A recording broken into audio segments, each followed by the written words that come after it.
원인의 이름은 비록 소멸하지만은 변해서 결과가 된다고 설한 것은 옳지 못하다.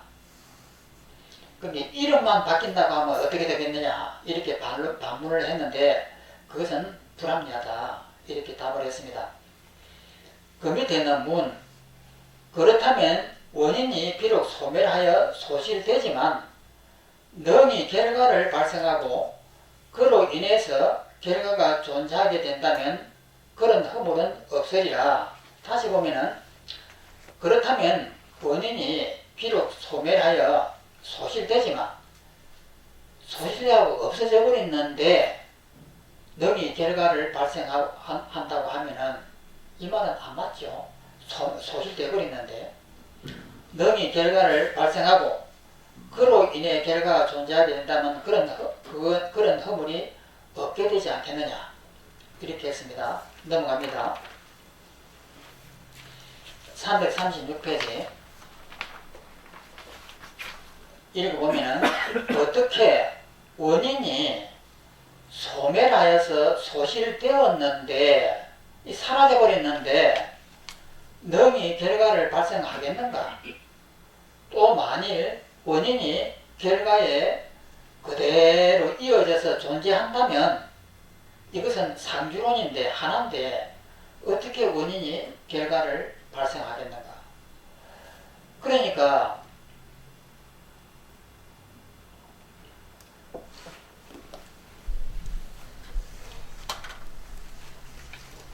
이 물과 씨앗이 있습니다. 이 물이 이 씨앗에다가 이어져 가지고 하나가 되면은 물하고 씨앗은 이렇게 하나가 되는 거예요. 그러면 이것은 물이고 이것은 씨앗이에요. 물과 씨앗이 하나니까.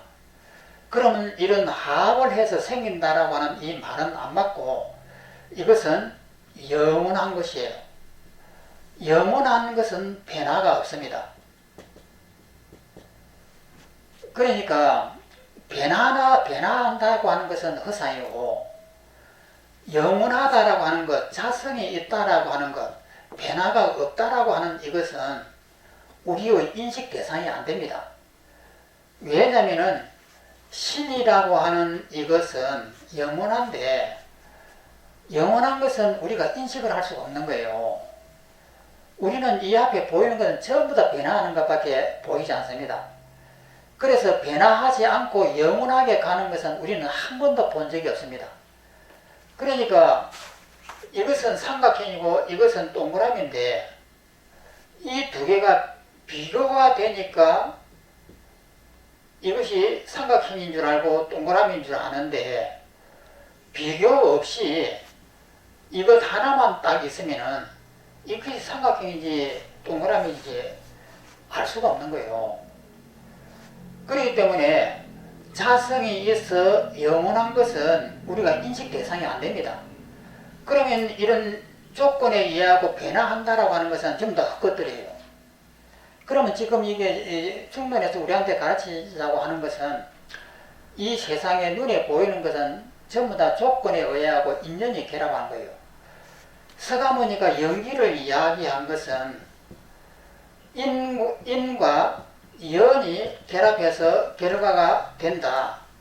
이것을 연기라고 이렇게 하고 이런 것은 허상이다 해서 무상하다고 이렇게 합니다. 항상 영원한 것은 없다. 즉 말해서 허상이다. 연기라고 하는 이 말은 허상이라는 말이에요. 그러면 이 세상이 전부 다 인연 결합으로 생기는 모든 것은 다 허망한 꿈이다. 이것을 연기라고 표현을 했는데 이렇게 연기를 표현을 하니까 사람들이 인하고 연이 결합하고 결과가 나오니까 마치 인과 연이라고 하는 것이 있는 것이냐 착각을 하게 돼요. 그래서 그런 착각을 없애려고 중론에서는 연기라고 하는 이것도 원래의 뜻은 허상이라고 하는 이 뜻이지 인과 인이 있고 연이 있어갖고 어떤 결합을 내는 것이 아니다. 연기의 본 뜻은 이런 것이다 라고 하는 것을 부차적으로 설명한 것이 중론이에요. 그래서 중노는 우리가 보고 있는 이 현상세계는 전부 다 꿈이다. 꿈이라고 하는 사실을 설명하는 겁니다. 그러면 우리는 이 꿈이라고 하는 사실을 머리로서 이해하는 것이 아니고 정말 믿는다고 하면은 번뇌는 없는 거죠.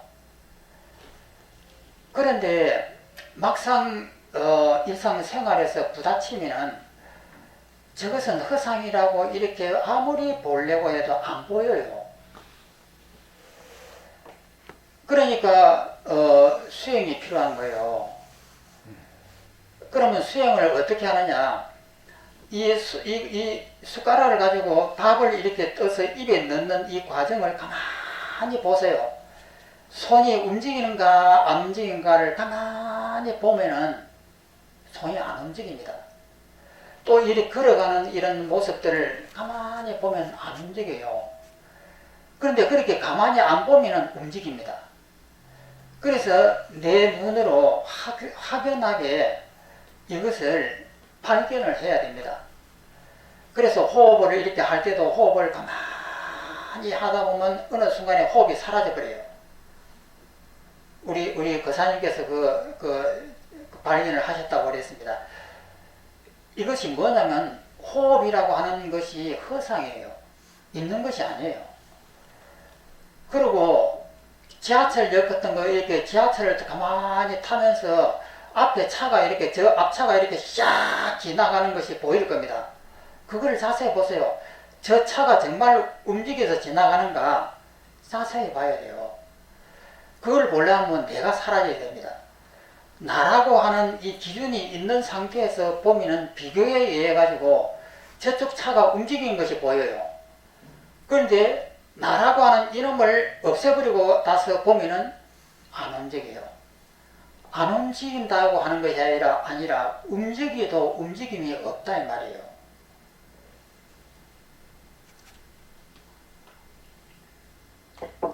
그래서 이런 이론만 보고 이론만 연습하고 이런 실제적인 것을 연습을 안 하면은 자기한테 아무 도움이 안 됩니다. 그래서 철저하게 흘러가는 내 물을 가만히 이렇게 보세요. 보면 이 물이 쫙 흘러갑니다. 흘러가는데 내가 보고 있으니까 기준이 나한테 있는 거예요. 그러니까 옆에 있는 바위는 가만히 있는데 물은 흘러가요. 가만히 있는 바위에 비교해서 흘러가는 것이 있는 거예요. 그러면 흘러가는 물을 볼 때는 비교하면 안 됩니다. 물 자체만 이렇게 똑 떨어지게 봐야 돼요. 그러면 물 자체만 보고 보는 나를 없애버리면 물 자체가 움직임이 없는 거예요. 그렇다고 해서 안 움직이느냐 하면 움직여요. 그래서 그런 것을 모든 것을 이제 결합을 해가지고 내 마음에 확신을 가지는 거예요. 아, 이 세상은 정말 꿈이구나. 움직인다, 간다, 온다라고 하는 것은 실제 있는 것이 아니었구나. 그러면은 전번에도 말씀드렸습니다만 사형수가 사형을 당할 때 오만 고민을 당하고 공포에 이렇게 휩쓸립니다. 그러면은 이 세계가 암흑의 세계가 되고 공포의 세계가 되고 이렇게 변해요. 변하는데 저쪽에서 말을 타고 하얀 깃발을 들고 사형을 중지하시오 하는 소리가 딱 들리자마자 이제 살았다 이 말이에요. 사는 순간에 그 암흑으로 덮여있던 그 세계가 사라져버려요. 사라져버린다고 해서 아무것도 없는 흑공이 되는 것이 아니에요. 사라지고 평상심으로 돌아온다 이 말이에요. 그럼 평상심으로 우리가 이렇게 돌아올 때 보면은 그 평상심이라고 하는 이것을 눈여겨 안 보면은 무관심하게 우리는 항상 지냅니다. 그런데 평상심에 있는 이 평상심을 진리라고 보려고 볼 수 있는 눈이 생기려고 하면은 자기가 크게 한번 죽었다 살아나야 돼요. 그 죽었다가 살아나지 않으면은 이 평상심의 소중함 줄을 모른다 이 말이에요. 그래서 그 사형을 당하려다가 살아난 사람은 함은 죽었다가 살아나기 때문에 눈 뜨는 순간, 다시 평상심이 되는 순간 그냥 우리처럼 그냥 무관심한 평상심이 아니에요. 이 세상은 너무나 새로운 거예요. 새롭고 이때까지 원순이 미움이니 하는 이런 것들이 다 허망한 것이구나.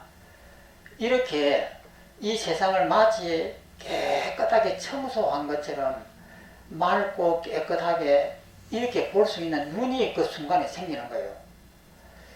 그런데 그렇게 크게 죽었다가 살아나지 않으면은 평상심이라고 하는 것은 지루하기 짝이 없습니다. 어떻게 하면 이 평상심에서 탈출할까 궁리만 해요. 오늘은 극장을 갈까? 오늘은 저 해수욕장을 갈까? 이 평상심이 싫은 거예요. 그래서 어떻게 해서든지 이 평상심에서 도망가려고 생각만 하는 거예요. 그러니까 평상심에 눈앞에 있어갖고 진리가 눈앞을 갖다 줘도 써먹지를 못하는 거예요. 그러면 그 진리를 써먹으려면은 크게 한 번 죽었다가 살아나야 되는 거예요. 대사 1번이에요.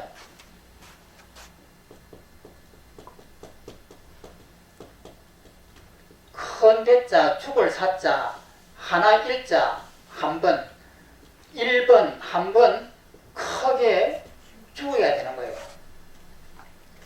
대사 1번이라고 그 중국의 어떤 선사가 아주 유명한 말씀을 했습니다.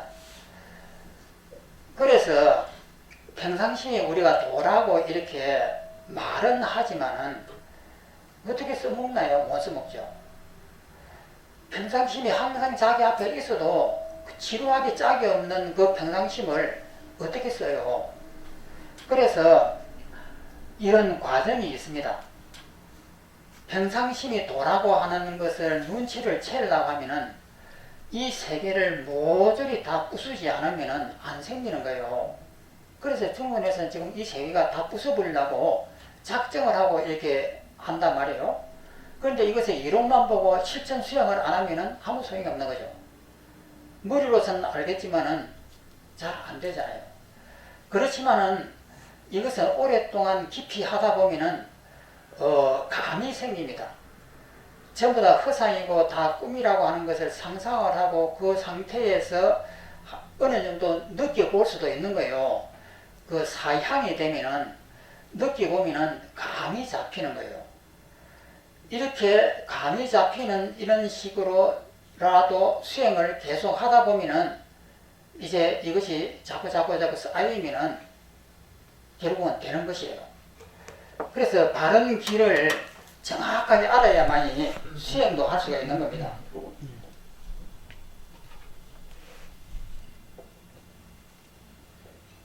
또 보겠습니다. 밑에 있는 10번 이미 소멸하여 상실된 것이 어떻게 이미 발생해 있는 결과를 발생시키겠는가? 이 말씀은 이미라고 하는 이 말씀을 잘 보십시오. 이미라고 하는 것은 우주 이전부터 있었단 말이에요. 이미라고 하는 이 말은 다시 보면 소멸하여 상실된 것이 어떻게 우주 이전부터 이미 발생해 있는 결과를 발생시키겠는가? 결과에 가려진 상태로 여기서 가려졌다라고 하는 것은 뭐냐면 이제 포장이 되어가지고 가려져갖고 지금 안 보이는 것 같지만은 이 뜻입니다. 결과에 가려진 상태로 머물러 있는 원인도 역시 어떻게 결과를 발생시켰는가? 이 말은 뭐냐? 이미 있다는 뜻이에요. 가려졌다라고 하는 것은 우리 눈에 가려져서 안 보이지만 이미 있다 이 말이에요. 다시 보면 이미 소멸하여 상실된 것이 어떻게 이미 발생해 있는 결과를 발생시켰는가? 결과에 가려진 상태에 머물러 있는 원인도 역시 어떻게 결과를 발생시켰는가? 이미 있는데 이 뜻이거든요. 밑에 있는 설명을 보면 만일 원인이 소멸하여 소실된다면 어떻게 능히 결과를 생각할 수 있겠는가?